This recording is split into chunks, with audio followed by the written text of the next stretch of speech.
Hi, guys, and welcome to another exciting edition of the Next Generation podcast show, where we'll be talking about all the latest gaming and movie news out this past week. First of all, I'd like to introduce back on the show, Nico, Hey guys. and also joining us for the first time, introducing Adam.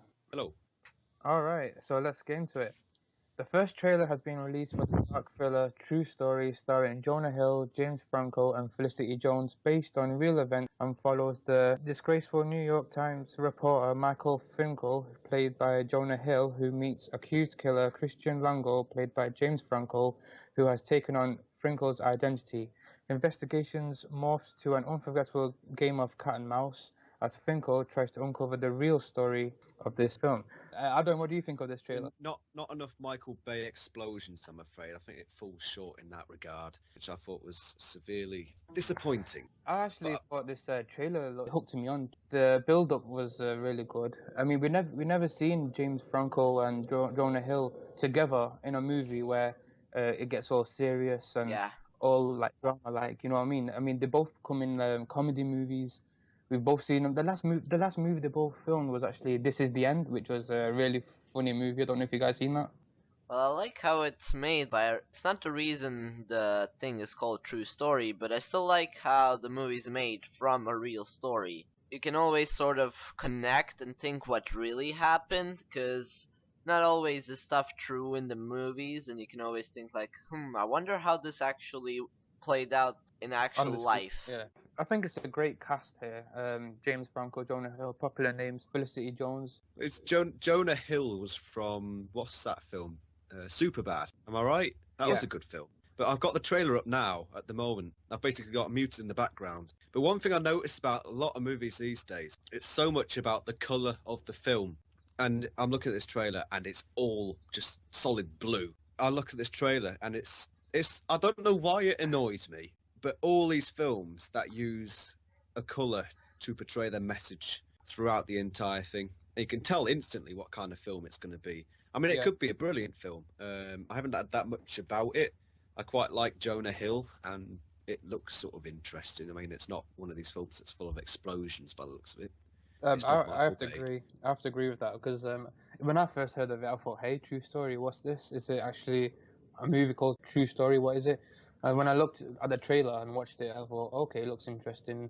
Maybe it will be good. Maybe it won't be, but we'll soon find out as it gets released." But I think at the moment it has hooked me onto it, and I don't know, something about the actual events in real life that help me get interested in these types of movies, because I like the way the fact that this has happened in actual real life, and it looks like a thriller. It's a drama, mysteriousness to it. You know, the bad guy is in prison. It looks like he's in prison, and he's trying to claim that he's this reporter, and who Jonah Hill and the outside world. Trailer, it doesn't really interest me. I hate to beat a dead horse by keep saying this, but the fact that it is just that the colour is so monotonous, it shows no dynamic, and it just makes it seem so dull to me. Yeah, this is so. If you do play it on mute and just look for the type of colour that's on the screen, it is just solid.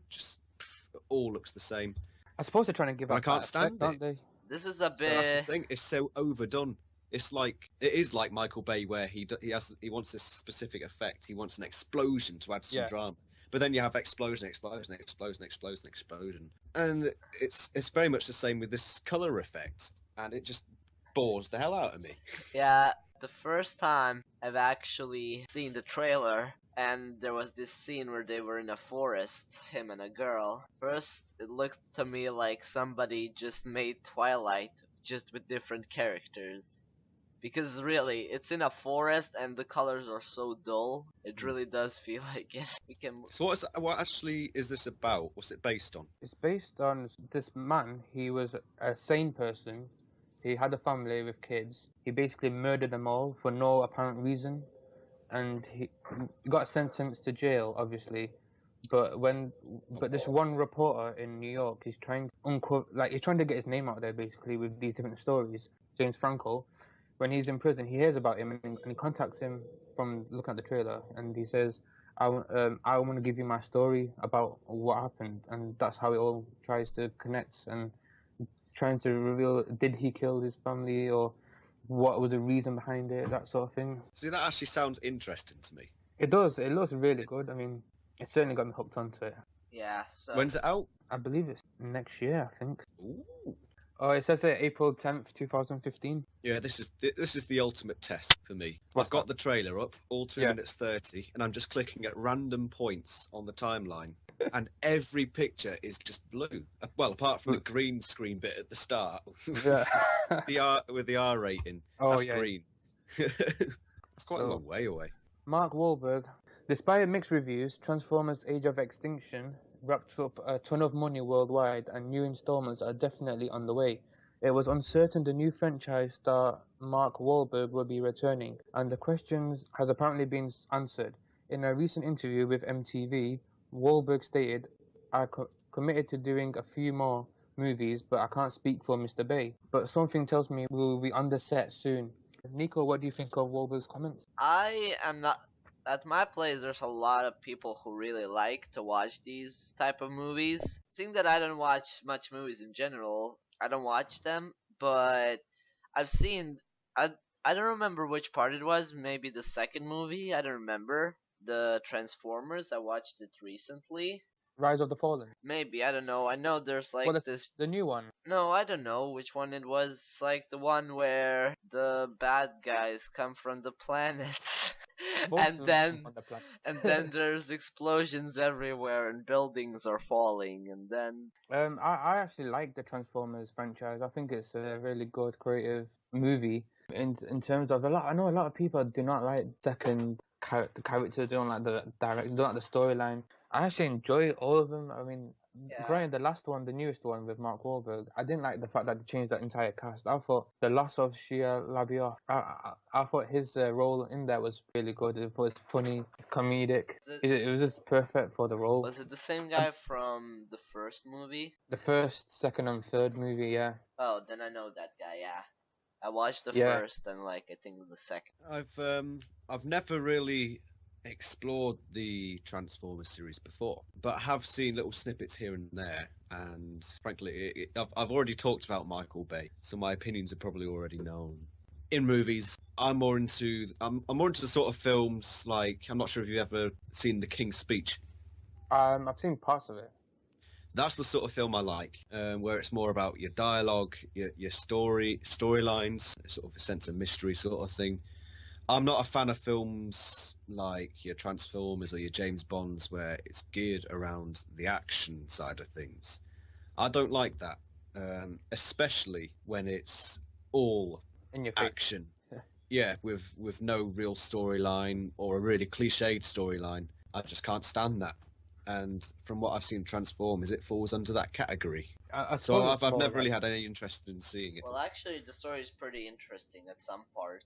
I don't know about you. I don't know if it stays true to its original source material. You know, the TV series or the cartoon series. I don't know if it stays true to that, but there have been parts where they have tweaked a few of the storylines to get into their own universe, so it all fits in well. They've done really good on the Transformers, the way they transform, the CGI and the graphics. Yeah, that's Yeah. always the thing. I'm like, how does somebody manage to make that? You can see like every little part. You can see changing. Yeah. Like it's really impressive, and knowing what it's like these days, like what technology has brought us, I wonder how much cooler can it get. Even the voices of the Transformers as well, I think they really suit the robot. Yeah, my favorite one is the yellow card one. Forgot. Bumblebee. Yeah, He's got the favorite, isn't he, for most kids as well? because he's the only like funny guy. Well, there is those two robots. I think they die. Probably. It's been a while since I've seen them. I did see one last week. I think it was Rise of the Fallen. Really good film. It's the one where, where they got the pyramids and there's one big transformer gets all these cars next to it and stuff, like cranes and trucks, and starts forming into one big massive transformer. I thought it was really good. But in terms of a new Transformers, I'll be more for it. I mean, I'll be giving the benefit of the doubt to see if it does actually get more people hooked onto it, more people interested in it, because I know a lot of people hate this franchise. they don't like what Michael Bay's done with it. Let's just see what happens. And one of the new things I did like about the latest one this year was the fact that they've introduced Dinobots, where the dinosaurs actually transform as well. For a second, I heard you say Dinobot. Yeah, Dinobots. That's what it's called. No bots, butts. Like ass. No, oh. I heard you say Dinobot. No, I said Dinobots. I know. With the final Hobbit film now in theatres, many people have been wondering if there will be any more future for the world of Middle-earth on the big screen. According to an interview with Variety, Peter Jackson is saying he actually opened the idea of doing more. The director said this: "If I had to start tomorrow, I would say no, because I definitely would appreciate a break to clear my head and get my little New Zealand stories done, which is where my passion and my heart is heading now. But ask me in 2 or 3 years and I'll probably say yes. It would be hard to see another filmmaker going through this world because I certainly have an emotional ownership of it." Adam, what do you think of Jackson's comments? There's a fine line between keeping something fresh and good and just slightly overdoing it, and it will start to grate on people's nerves. Making a seventh film, when we haven't really got any. Is there actually any other written material? Yeah, they got other different worlds that they can go into as well. You start to go away from Tolkien stuff, don't you? I think Tolkien actually owns the rights to one called Silmarillion. My favourite band was named after that. 6 films is a good number. I say it's a good number, but I watched the entire Lord of the Rings. For some reason, I just haven't felt the need to see The Hobbit. I've seen all the Lord of the Rings several times. I've seen a fair portion of the second Hobbit movie, but that was of no choice of my own. Fair enough. But I think the whole Middle-earth collective, for want of a better word, I think that's a very outdated kind of scenario. I think nowadays, when you look at these sorts of films, you generally look for something new, something different. Not really that, but things to not be so black and white. The Western world has become much more liberal. I don't want people to take political bloody leanings out of that. It's become a lot more liberal in the last few decades, and we don't tend to see things as black and white anymore. We always try to say, yeah, this guy's done something wrong, but what if it's caused by this reason? What if you bring a sort of sympathetic thing into it sometimes? Yeah. And I think Lord of the Rings and Hobbit and all this sort of stuff, it falls very much into the category of these are good guys, these are bad guys. And for some reason, I see that as very outdated these days. I mean, you see all these things now coming out where, you give more of a backstory to bad guys and you try to make them more justified, give them a bit more character. And that's one of the things that grated me about Lord of the Rings series. I've watched that several times. It's literally good against bad. Yeah. I like to see more story in the background. I like to see, this guy's done bad things. Yeah, I noticed there's a lot of repetitive stuff with, the new Hobbit, what we've already seen in the Lord of the Rings. I was just going to say, it seems to be one of those things where it's very an old-fashioned type of story. Yeah. It's that sort of thing, and I think we need to start looking into more modern ideas. Whether they can do that with the Middle Earth stuff, that's absolutely fine. Even with the things like Transformers, I don't want to say, don't do those films, artistic expression, all that sort of stuff. But there are very few films that would pique my interest because I'm very critical.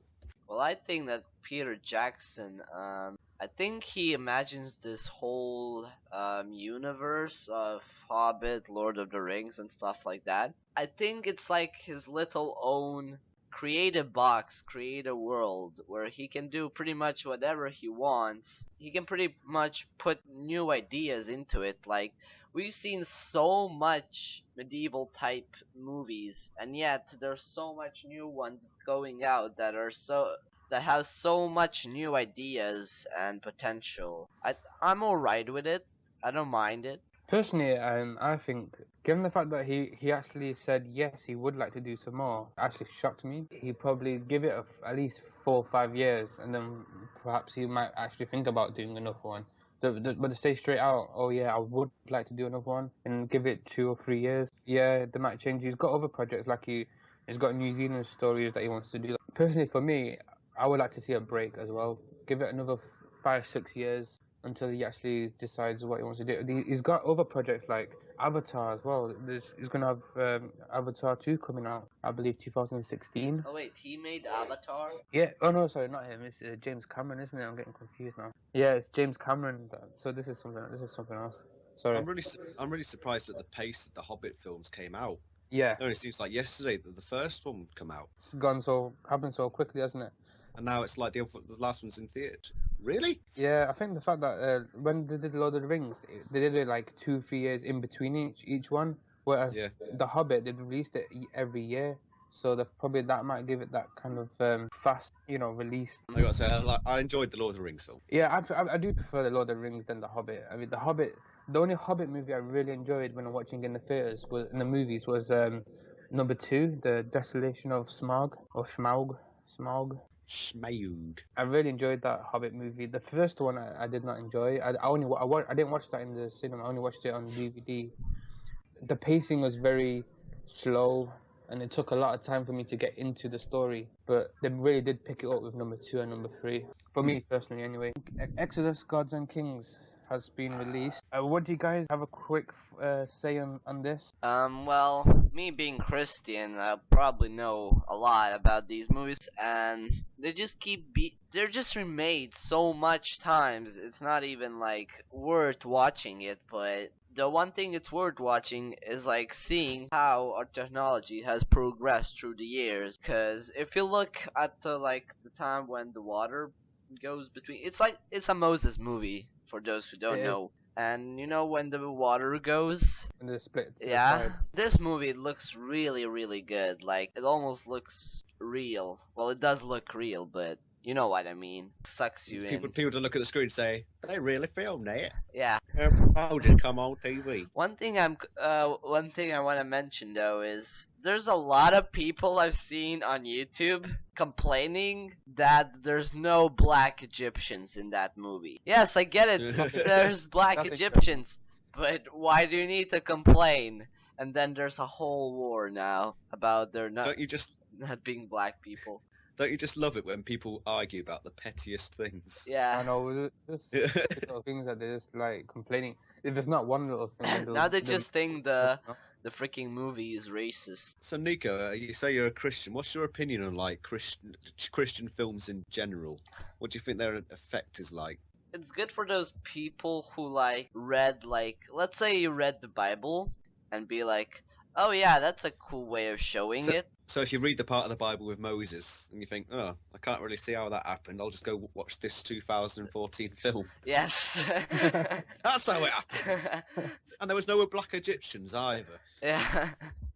It's totally true. But yeah, that's one complaint I have. There's been a lot of Christian movies that are just made for money. They don't really focus at all on the Bible. They just, on the true story. They just like make up things. Like, look, the title is called Gods and Kings. Gods. The movie's about there being one God. How is the title Gods? Unless you take into consideration that the Egyptians believed into multiple gods, but I doubt that's the case here. I think they did. Judging from the trailer, it looks standard to me. Yeah.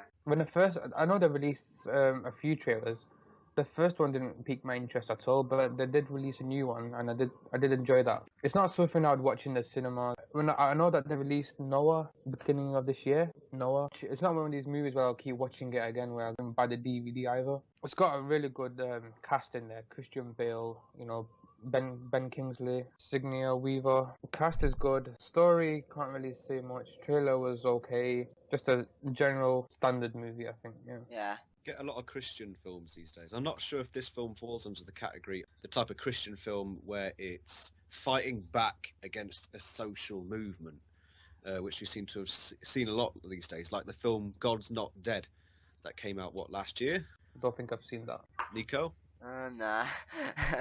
There was one done this year by Kirk Cameron that got like 0% rating on Rotten Tomatoes. But you got all these films now, these Christian films, like sort of a societal fight back against oncoming godlessness Yeah, I just and think all that sort of that stuff. these days, just people do it just for the money and the looks, not really for the Yeah, true story. So that's a lot of the I have to agree with reasons. that. but also the thing that works about these Christian movies, I find, is because, say, take America, what, it's like 80% Christian. Yeah, You just slap Christian or a Bible name on a movie, and you're gonna get a significant portion of the population watching it, yeah. simply for the fact that it's from the Bible. I mean, I'm an atheist. I don't care if they release religious films. I'm all for it.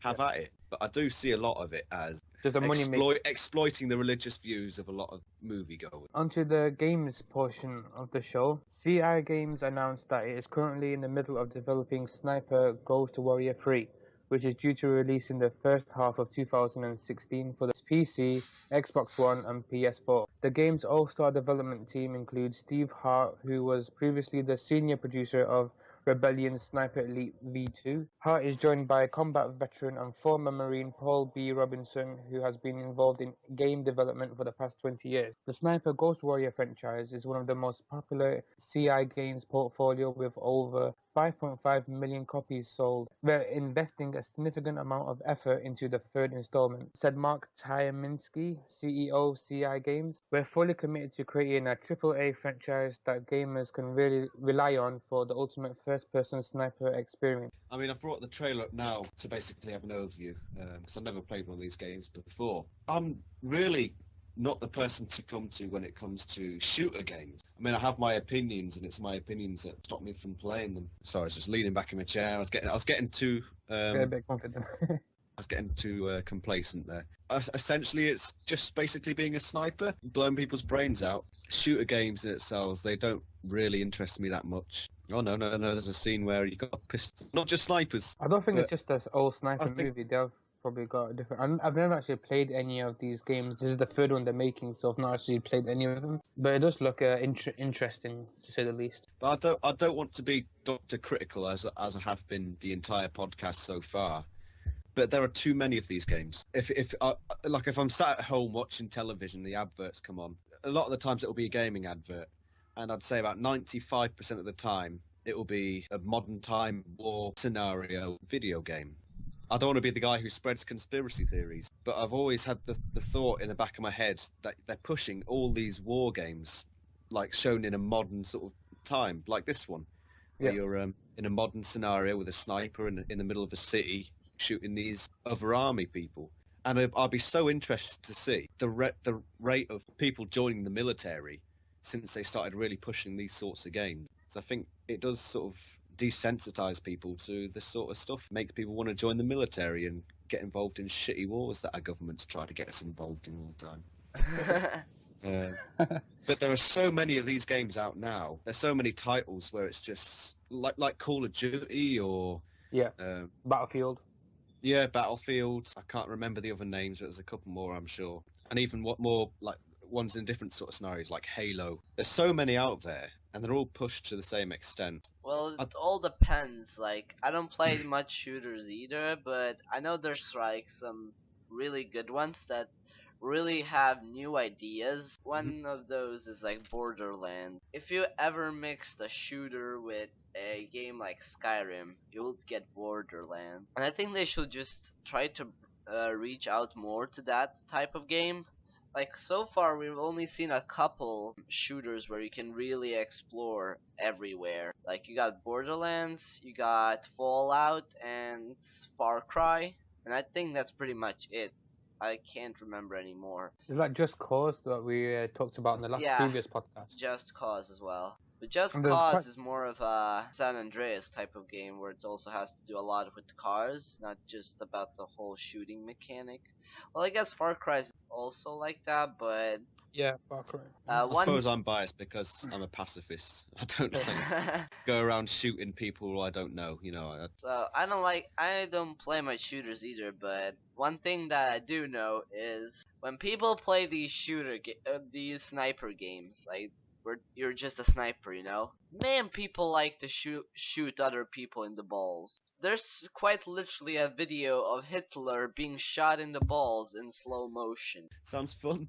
Yeah, it does. Yeah, there's a game where when where you're a sniper, I think it's called Sniper Elite. Yeah. And whenever you shoot someone, you get like a slow motion, shooting every single person in the game in the balls, and then a whole slow motion montage. It was hilarious. The thing is, how do people die from getting shot in the balls? I get why if they will be hurt, but how do they die? They haven't got the balls to survive anymore.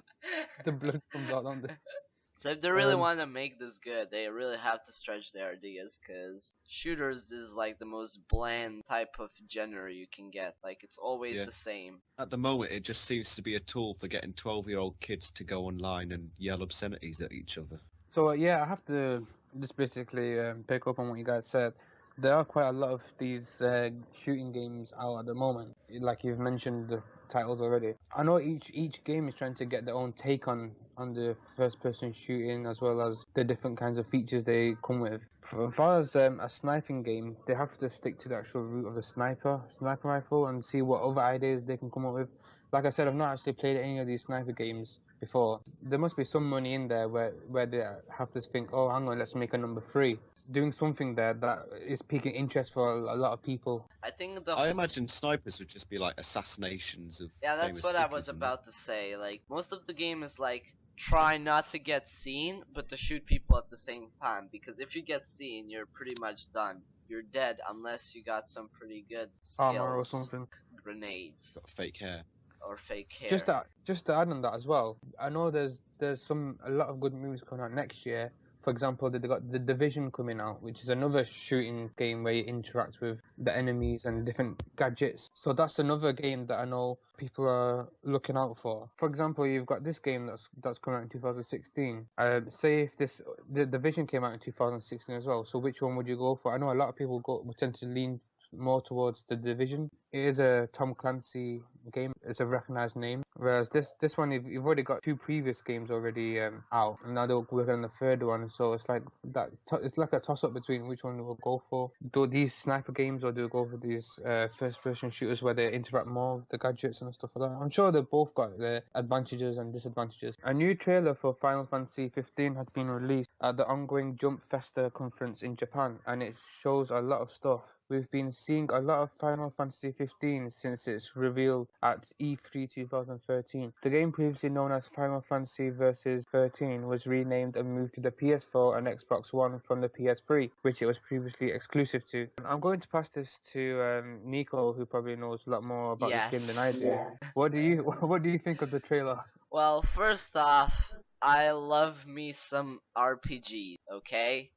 You can see that probably by my profile picture right now on Skype. I only played I think 3 Final Fantasy games. I played Final Fantasy X. I spent around 50 hours. I didn't complete it. That was near the end of the game. I played Dissidia, which is like a spin-off title, is where they fight each other, and that can be compared to this game, where these days they're not trying to make Final Fantasy game where it takes every single character from the first 10 Final Fantasy games and it puts them all into this giant fight with the other 10 bad guys, the main bad guys of every game. And every character has its unique storyline, but the gameplay is a bit different. You fight in real action, and that's what these Final Fantasy games these days just seem to do, is they are not going for the original strategic turn-based combat. Whenever somebody says turn-based combat,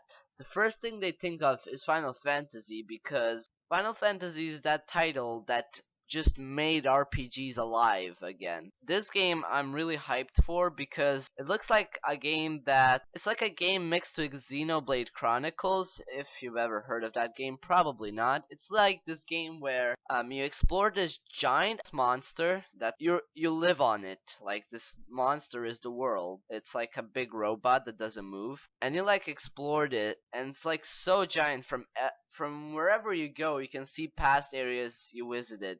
And I think that's what this title is going for as well, is having beautiful scenery and just... One thing I'll say is the graphics look really good in the trailer. Yeah, they've been really pushing it, especially with the AI. There's a lot of things like I think at one point you see in the trailer a guy falling and your main characters let me help you up. Well, the AI next to is I'll avenge you, and then he kills the monster. AI is like one of the hardest things to do, so pretty much I'm really hyped for this. So what are you guys' opinions? I have very little to say on Final Fantasy. I'm sorry. I've never actually played a Final Fantasy game ever. So kind of like in the same boat as me then. Yeah. I'm going I've never. this played this is the- this was Nico's segment. This was. I'm going to cry. RPGs are my life. Just today, I woke up at 6 in the morning and I've been playing a RPG for 10 hours. I have no life. Still gonna go off slightly off topic here, but the only RPG game that I've played is Pokemon, which was on the Game Boy. Oh. That's a good game. That was a really good game, but Final Fantasy, it looks good. Probably won't pick it up for the PS4. Never actually played any of the Final Fantasy games before, but I know a lot of people are very excited for this game. Capcom started the week off with a bang with news that both Devil May Cry Definite Edition and Devil May Cry 4 Special Edition will be coming to the Xbox One and PS4. While revealing very little about Devil May Cry 4 other than the summer 2015 release timeframe, Capcom has plenty of details about Devil May Cry Definite Edition, which will be available as a digital download and at a retail from March 17, 2015 for $39.99 and €39.99.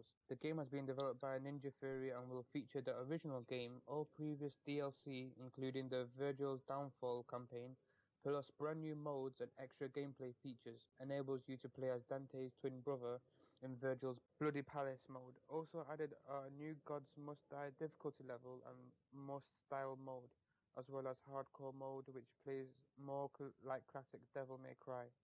Other goodies for fans to look forward to for include new Dante and Virgil costumes that are directly inspired by classic Devil May Cry character designs. As far as performance goes, Capcom says that the game will run at 1080p and 60 FPS on both consoles.